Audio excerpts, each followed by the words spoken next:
Good evening, everybody. Good afternoon, Paris.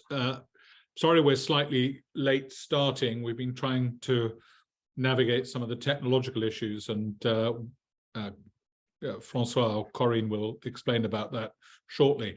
I'm delighted that the first presentation of the research on the future of teaching and learning carried out by the Foresight unit at IFCU is being presented to us in Asia. The sun comes up here before it comes up anywhere else, and therefore it's right we should be at the beginning of the presentation, I think. IFCU's Foresight unit exists to ensure that the members of IFCU are advised and right at the front of the curve of new developments in various fields affecting higher education. And nothing is so important to us, I think, as teaching and learning. So, as I say, I'm delighted that it should be launched here first. After the presentation, you might like to email me, and that's easy. It's rector@usj.edu.mo, or the IFCU Secretariat in Paris, regarding whether the timing of these evening meetings these evening presentations suits you best, or whether slightly earlier in the day, having regard to the fact that we can't expect the people in France to be up at too early, at least.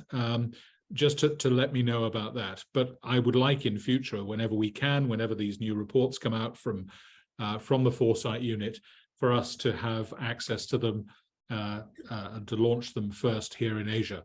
So enough from me. Over to François Mabille, the Secretary General of IFCU. Thank you very much, Stephen. And so just a few words of welcome and perhaps a short explanation about IFCU Foresight work. We've decided to create this Foresight department a few years ago, noticing that, of course, there is a lot of disruption in the higher education landscape. And so we saw that it was one of the work that IFCU can do, one of its purpose to analyze these evolutions, these disruptions. And for that, we've decided to create this Foresight department. In the past, a lot of work has been already done about the future of jobs and their impact on education, and more precisely on universities. We've worked also about the future of universities, and mainly Catholic universities. And my colleague Corinne Mellul, who is at the head of this department, has just published a new work, a new research about the futures of teaching and researching. What about the link between these two aspects of our work? And so she will explain you the result of her research now. Corinne has just a problem with her screen, and that explains that you won't see her. Yes, you can't see her. See her PowerPoint. So thank you very much, Corinne, for your presentation. Okay, thank you. Thank you, François. Hello, everyone, and welcome. I'm really sorry I can't appear, but my screen image keeps breaking down. Maybe I'll try a little bit later because it doesn't do it all the time, but this time it started doing it right from the moment I connected. So bear with me. See me just as a dark rectangle for now. Maybe this will get better. I'll make another attempt in a few minutes, but I'm going to switch to my PowerPoint, to my slides shortly, so it won't be so bad, because I think there's no problem with the PowerPoint. You can see the slide, and I don't think the image will break down there. So this report which is really being released these days. It's called The Future of Teaching and Researching. The broad idea is to take a look at, let's say, the evolving trends that have already profoundly transformed the higher education landscape over the past roughly 2 decades, that are still developing around the world at the global level, and look at how these trends have already transformed the role of instructors and researchers at universities, and then try to project into the future what qualifications, what competencies will be key to faculty, let's say, over the next 10 years. 10 years at this point of low visibility and predictability of events and transformations to come might be a little bit ambitious. So it's probably the most optimistic time span of the projection, but it's really more over the next few years. That's the broad idea of the report. The report itself starts from the observation that as far as the teaching part is concerned, paradoxically, strangely, being a member of faculty in a university, in a college, is probably ranks among the most highly skilled positions, jobs that anyone can have. Yet for the teaching part, the key observation is that there's no, by and large, there is no formal training required. There is no formal training required of people who enter the university as new members of faculty. The only requirement that's virtually universal, virtually in almost all countries, is that you have a PhD. Now, a PhD trains you for research, obviously, but it doesn't by and of itself train you for teaching. And then teaching, as we know, is an entire different type of skill. It's really a science. Yet, as a PhD candidate to a faculty position, you usually don't have to demonstrate that you have teaching skills. You're not required to have some kind of teaching certificate or anything like that. There are a few exceptions, a handful of countries, but at global level, by and large, that's really the situation. So the report starts from this observation, which is a little bit paradoxical. It's been the case historically. The situation is changing a little bit in selected countries, like the US, for example, across the both what is commonly called the developed and developing world, whatever that means. We can see that there's initiatives at regional level, for example, certainly at institutional level, more and more to require some kind of teaching certification, or at least some kind of teaching training, but by and large, it is still not a rule. Very few countries, almost none, that require this at national level, in other words, in terms of legislation. And that's one of the paradoxes that characterize this profession. Starting from that, there's this broad look at, as I said, ongoing transformations that have been going on for the past decade or so, couple of decades. And to follow up on what I just said, we also observe historically that despite the fact that these trends are profoundly transforming the higher education landscape, one thing remains broadly true, which is that universities historically excuse me, have tended to put much more value on research and research output than on the quality of teaching. You put these two things together, no particular qualifications required from faculty as far as teaching. Historically, much more value ascribed to research output per institution than the quality of teaching. And then you come to the following observation, which is that if you look ahead, if you look into the future, it's very possible that the quality of teaching will become a major selling point for universities in years to come.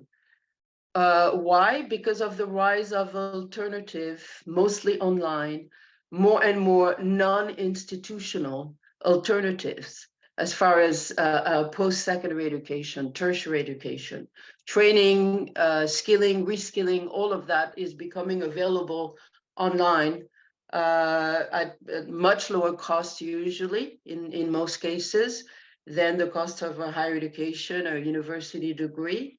And so the idea is that in the coming years, the quality of teaching, providing quality teaching may become a selling point in quote unquote, but certainly an angle, an added value in a landscape, an overall landscape that will be completely transformed in terms of higher education offerings, okay?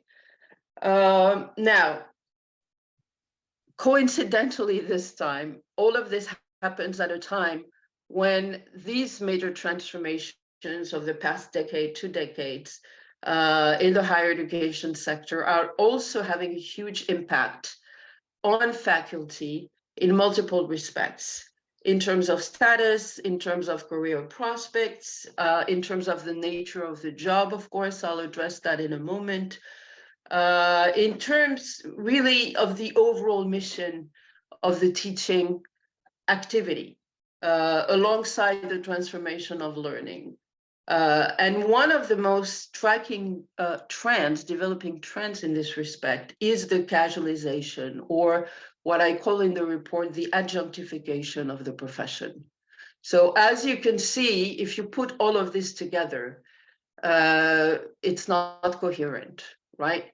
We're saying on the one hand, there's never been qualification requirements as far as teaching, not convincingly anyway, not in a systematic manner. We're saying, nevertheless, given evolutions, it's very possible that the quality of teaching in the future will be one of the selling points for universities, to convince people to still go to universities and get a university degree instead of going toward these other alternative online offers, short-term, etc., credentials, micro-credentials, all of that, part of the unbundling of higher education. Yet we're saying all of this is coming true at a time when the status of faculty has never been more threatened. In terms of permanence, we can see the demise of tenure in many educational systems. We can see the rise and really spread expansion, ongoing expansion of short-term contracts, of teaching-only positions, of contracts that are renewed sometimes even from one semester to another, or 1 year to another, or at best, perhaps 2-year contracts, okay? And now the rise of something really new, at least new to me, that I've only noticed in the last few weeks, actually 2 or 3 weeks, which is teach-only tenure track contracts. And this is really new, but it's appearing. I just read, I think a couple weeks ago, an article, I think it was in the Chronicle of Higher Education, written by a woman who got one of these positions. So it's tenure track, teach only. And she wrote this article to say, this is perfect for me. I don't want to do research. I want to concentrate on teaching. Okay. Now, is this the beginning of a trend? I don't think so, because tenure itself, given the transformation in the economic model of universities, tenure itself is more likely to not entirely disappear, but certainly stop being the norm in the next few years than it is to re-emerge as a, in teach-only format or that kind of thing, okay? So you have all of these sort of contradictory phenomena coming together when we look at the landscape of developing trends in higher education today at global level. And so the intention of this report is to raise the question of whether again, given these transformations, the quality of teaching, and I mean human teaching, not robot teaching or technological or AI teaching, is not going to become a huge asset in the future. As EdTech, educational technology products, AI platforms, all of that keeps devouring, really increasing shares of the tertiary education sector, okay? That's the main angle. And the main intention with the report is to encourage universities, in particular member universities, to think strategically on the basis of these observations. What the report then does is first focus on those developing trends, most likely to transform the academic career by 2030. I told you that was a little bit ambitious as an horizon, but or have transformed the academic career by then, by 2030. All of these trends have been underway already for quite a while. I'll share my screen now. Should have done that actually a few minutes ago. All right, this is the cover page, table of contents. I'll give you a second to take a look at the different parts. And these are the trends. These are the trends that the report focuses on in a first part, okay? You can see them: unbundling of higher education, the transformative impact of EdTech, customization of higher education services, which is mainly by that what is meant is student-centered education, which is a huge shift over the past 10 years or more from a instructor-focused or content-focused education, which has been the traditional model, to a student-focused education. Then the dominance of skill-focused education towards employability. Tertiary education as lifelong practice. This means number 5 means with the prospect of lifelong learning, what is called lifelong learning. In other words, training, retraining, reskilling, upskilling needs throughout a person's working life. That means that more and more students of universities, which are part of these offerings, though probably not the main agent in them anymore, are going to be adult learners, adult students, quite a different public. That means quite a different set of skills for instructors, for faculty. And then the casualization of the academic career that I was just talking about a few minutes ago. And that takes us to the emerging new roles for the instructor. And what we see appearing is the fact that these new roles are already, this is already happening, will happen more and more over the next few years, are taking the instructor further and further away from the traditional figure of what used to be called the sage on the stage. In other words, the transmitter of knowledge, passing on knowledge from professor to student will no longer, I think within a few years, will no longer define the role of faculty, the teaching profession in higher education. What I did for the report, for the purpose of the report, was to select 3 key emerging roles that are already widespread across multiple institutions, but that I believe will become more and more important in the future and will keep expanding.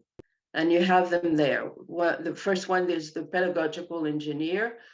By that is meant the increasing role of educational technology. Technological products in higher education mean that the design itself of the course, the way that courses content is delivered, what content, how it is delivered, and the role of the teacher, of the instructor in designing his or her course based on technology is already has a hugely transformative impact compared to the traditional model of teaching. So the instructor already of today, but even more of the future, is going to need technological competencies, to have the ability to design, to script an entire course, and based on educational technology. And that's going to be true whether the instruction is remote or in person, because more and more what is called the hybrid model of education is going to dominate, including in the physical classroom. In other words, during teaching in person, more and more instructors are going to have to rely on technological products, and that's what is meant by hybrid education. Number 2 role is the role of coach.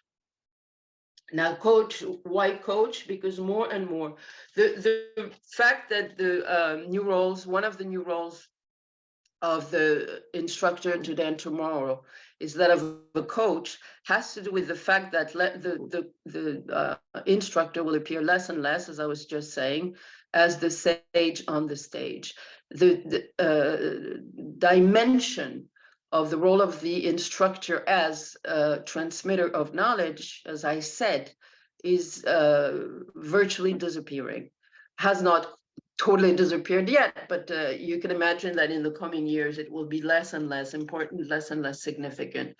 Coach, which of course, makes us think more of sports activities, has to do with the fact that more and more student work in the classroom will be carried out in teams.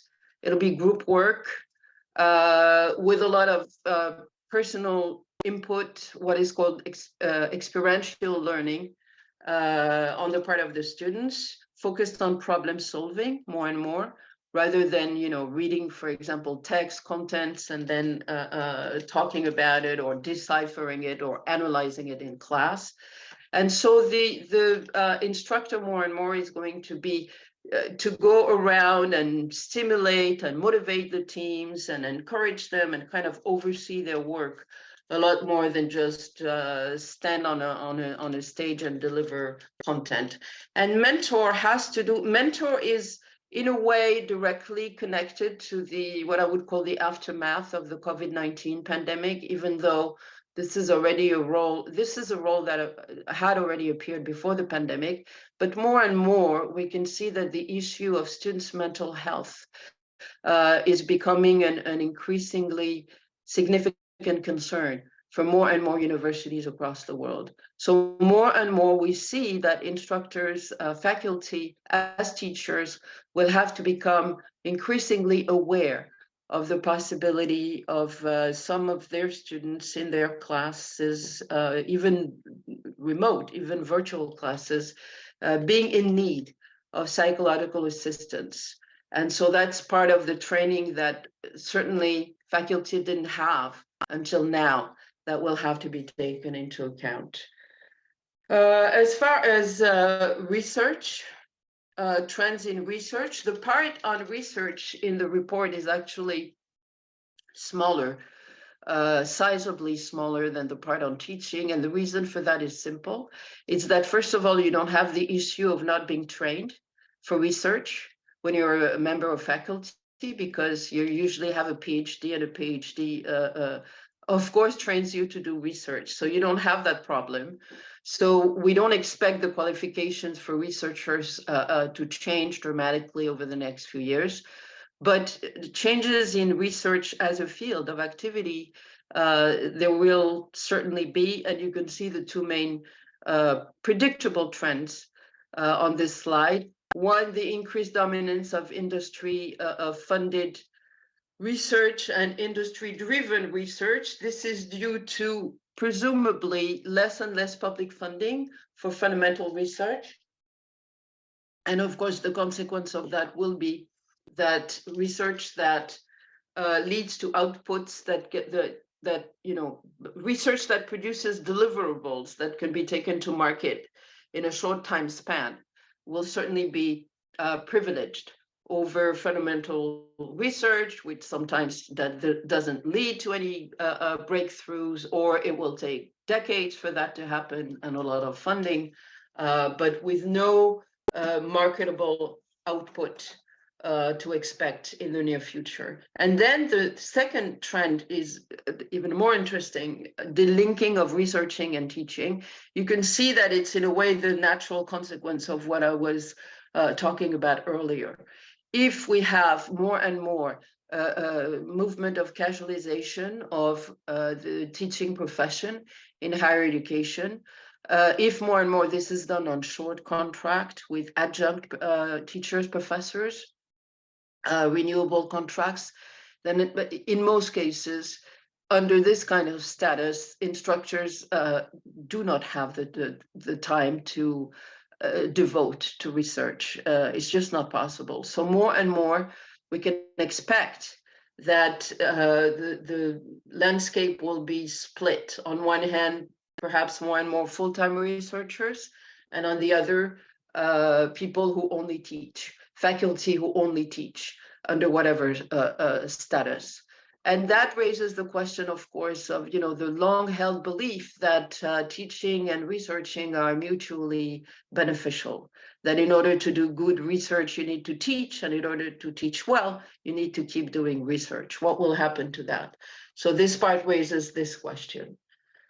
And finally, last part of the report, I apply the scenario method, which is not, you know, something that not done with the ambition of predicting the future, but simply to look at several possible global landscapes that may develop or may have developed by 2023, and which dominant models of tertiary education may then prevail, depending on the scenario. And what you realize is that whatever the emphasis is on, whatever landscape emerges, these three roles, these three key roles, there are other roles, of course, but I had to select three key ones. These new educators' roles are very likely to become entrenched, to take root and to become entrenched for the foreseeable future, probably regardless of the scenario. And this should prompt really all universities to think about how they will strategize quality in teaching, and therefore faculty hiring policies, and Catholic colleges and universities in particular. This should prompt them to reflect on what they can offer, what as Catholic institutions, what they can offer in each of these alternative environments that other institutions cannot. I want to emphasize to conclude that the scope of the report is higher education in general. There is no particular focus on Catholic institutions. The focus on Catholic institutions will be the object of a sequel report that's due shortly, that will be coming out probably in over the next 2 or 3 months, okay? And the focus of that sequel report will be exclusively Catholic colleges and universities. But that's the size of the challenge. In other words, this might be an added challenge for Catholic institutions, but it might also create an opportunity. I would say, like every challenging development does in life, okay? Thank you very much for bearing with me, for your patience. Of course, if you have questions, I'd be very happy to answer them. And also, if you don't have questions, most significant for me would be to have some feedback from you. For example, I would ask you the question of how you see these things in your own institution. Is there any thinking, any strategic or otherwise thinking? How are these things, the issue of competencies of faculty, and perhaps looking into the future a little bit. How is this looked upon in your own institution? Thank you very much. One of the things that I wanted to say when you were talking about the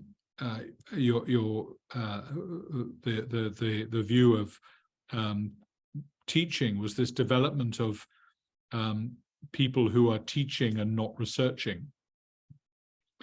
And this is just a perspective from my own institution. When I became rector 3 years ago here, it was very clear that a large number of people who were on what you might call classic academic tenure track positions were doing no research, and actually, when questioned, weren't really interested in doing research. They were people who were interested in teaching. They were in a community that was doing research, and they were engaged in the process of intellectual dialogue with people whose lives were mostly about researching and not about teaching. But for a good 40% of our staff, what they really wanted to be doing was teaching. So the story of the woman writing the article about being a tenure track teacher struck home with me. It's certainly something that a significant proportion of my staff here in Macao are happy to do and really want to do. They have a heart for teaching. They don't allow themselves to fall behind the curve in terms of the up-to-date learning of their discipline, but they're really not interested in playing a game that requires them to be engaged in research, and not only in research, but research for which there's measurable output. So I recognize that trend very strongly. Maybe a particularity of Macao, but I doubt it. And what do you think of the argument that good teaching should be backed up with research and good research should be backed up with teaching? And that's, I mean, it's been the norm for so many decades in academia. I think that's manifestly true, but it doesn't necessarily mean that every individual needs to be engaged in both processes. I think if we view ourselves as being part of an academic community, those of us who spend more time researching benefit from the insights of those who spend more time teaching, and vice versa. I think the real challenge is to create space in which the fruits of research and the insights of being a pedagogue can be shared. Now, I think within the context of Catholic higher education, that's something that we ought to do because we ought to be naturally collegial. Now, ought is a big word there. It's carrying a lot of weight. I mean, I just reflect upon the fact that I have members of staff who teach maybe about a quarter of their time, and staff who spend no time researching, and yet they exist in a kind of, well, we try to create a kind of collegial environment in which they share one another's insights. You know, the standard question, actually, it came up in a faculty meeting this morning, is, that's really interesting, how am I going to teach that? It's true what you're saying about research, which I address a little bit in the report, is I think, I wonder to what extent this is part also of what appears to be this trend that I was talking about towards the linking of both, more profound linking in the coming years, which is you mentioned the use of metrics in terms of research output, and this is becoming a huge problem in the area of research. It's becoming a huge problem, more and more criticized. There's more and more voices actually rising against the use of metrics, the pressure to publish, and the fact that it's all measured based on quantitative criteria is actually hurting the quality of research. There's no doubt about it, and putting pressure on many institutions, and then generating phenomena such as article mills, fake papers, absolutely. For example, the fact that it's often research output is often assessed on the basis of citations, number of citations. You have a lot of possibilities there of manipulating things, and there's rising concern over the validity of scientific output given these conditions at a time where scientific knowledge and expertise are already not faring so well in the society at large, and are being more and more questioned through social media and all that kind of thing. So yes, it does raise a big problem. I would like to hear from some members of our audience, even if you don't have any question, how your own institution reflects on those things, and how do you see the profession of teaching and researching either or evolving in the future, or even what it's like now. If anyone would like to volunteer some. Can I speak, please? Hi, Sandra. Yes, with Sandra. pleasure. I would like to say that in India, we are going through a phase of a major overhauling of our higher education system.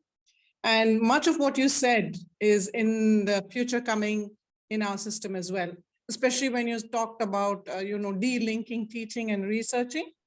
The state is looking at creating research universities purely only for research, and colleges and the smaller universities primarily only for teaching.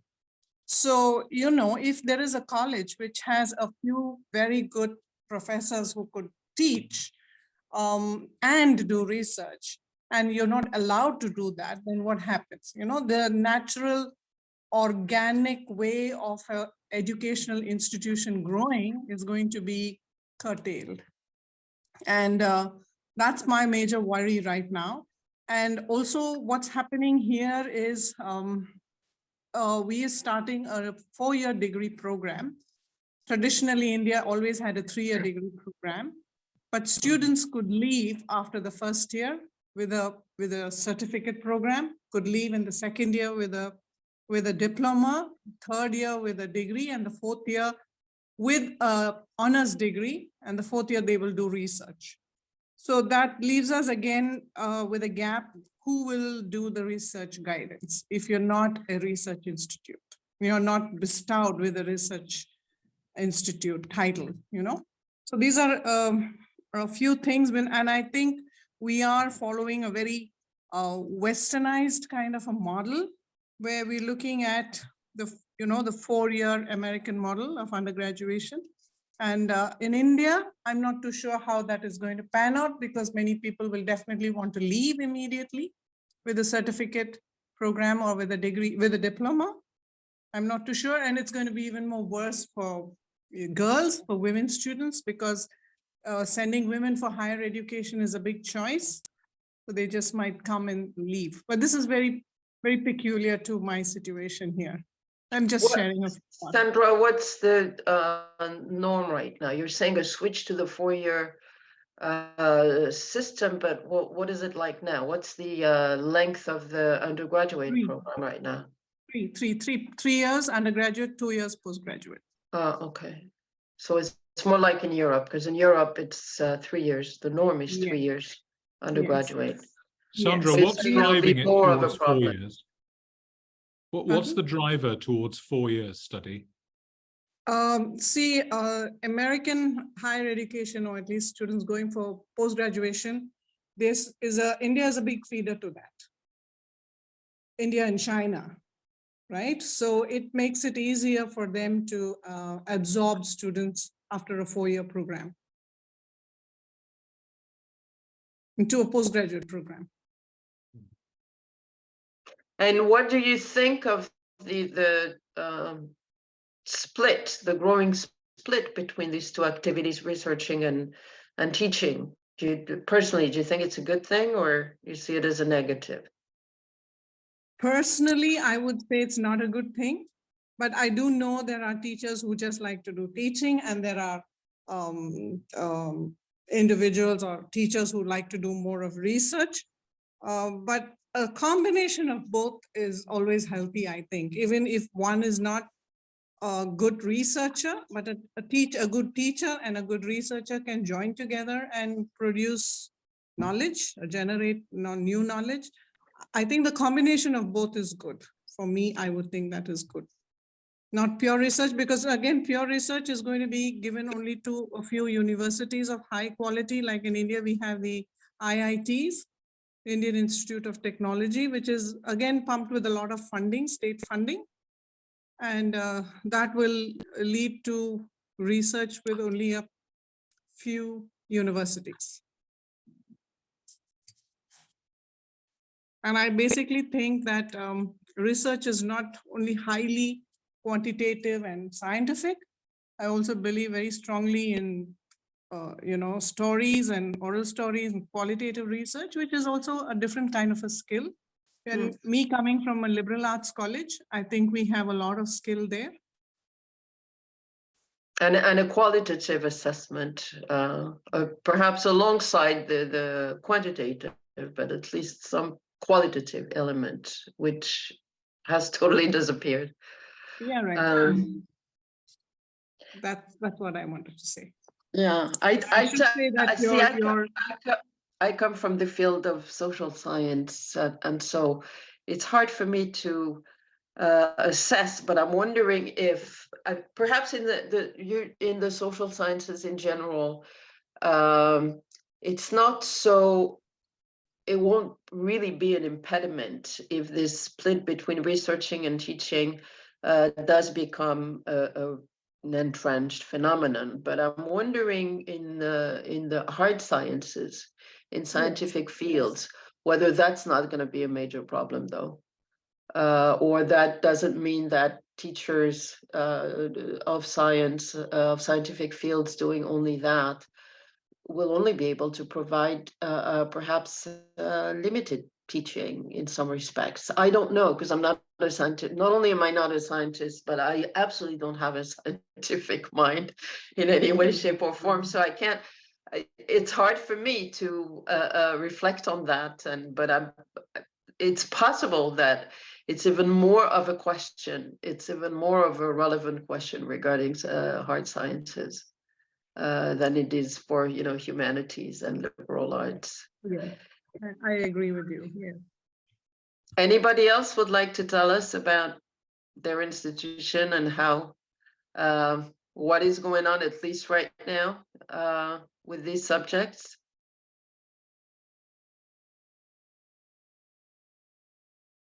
Okay, then maybe we will conclude. Maybe we should wrap it up. Okay, so thank you very much for this presentation, Corinne, and thank you to the audience too. Thank you, Stephen, and of course we will send to the attendees your report very quickly. Okay, thank you, everybody. Thank you, Stephen. Thank you all very much, and thank you particularly, Corinne, for giving a summary and introduction of the report. Some real challenges for us to think about.